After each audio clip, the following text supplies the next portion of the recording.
Ang programang ito ay rated SPG. Striktong patnubay at gabay ng magulang ang kailangan. Maaaring may masiselang tema, lengguwahe, karahasan, sexual, horror o droga na hindi angkop sa mga bata. Naikulong na si Hector na kung saan talagang porsigido itong makalabas dahil gaganti ito kay Pretty. Dito na nga si Pretty ay nagbagong buhay na kung saan talagang binigyan siya ng doktor ng bagong trabaho at talagang bagong panimula.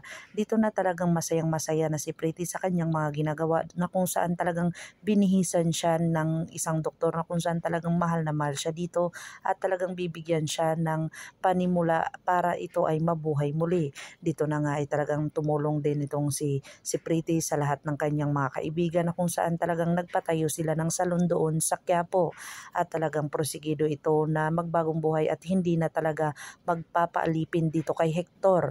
Dito naman si Hector ay talagang napakaangas na kung saan binugbog ito sa loob ng selda. Dito na nga ay talagang binugbog siya ng mga kasamahan niya doon at talagang nakitaan siya ng kaangasan na kung saan bugbog sarado siya dito.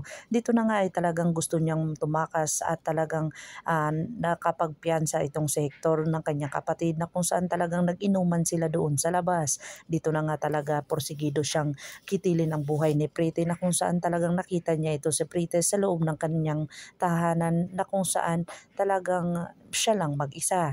Dito na nga inakyat ni Hector ang bahay ni Pretty na kung saan ito ay sasaksakin niya dito. Dito na nga ang kaibigan ni Pretty ay talagang masayang masaya at talagang iniisip ang kanyang kapakanan na kung saan nanganganib pa rin ang kanyang buhay dahil sa pag-alis ng kanyang kaibigan. Dito na nga kaya masasaksak ni Hector itong si Pretty na kung saan talagang walang makakatulong kay Pretty doon na siya lang mag-isa sa kanilang bahay o talagang si Chacha ay talagang kikitilin niya ang buhay ng kanyang asawang si Mayor na kung saan utos ni Congressman na kung saan may namamagitan pala si Congressman at saka si Chacha.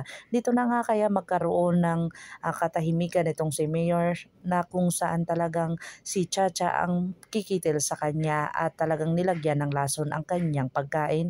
Pakakabangan natin ng mga susunod pa na episode na ito, ang Black Rider. Kung bago lang po kayo sa aking channel, please like, share, and subscribe para ma-update po kayo sa mga susunod pa. Yun lamang po at maraming salamat.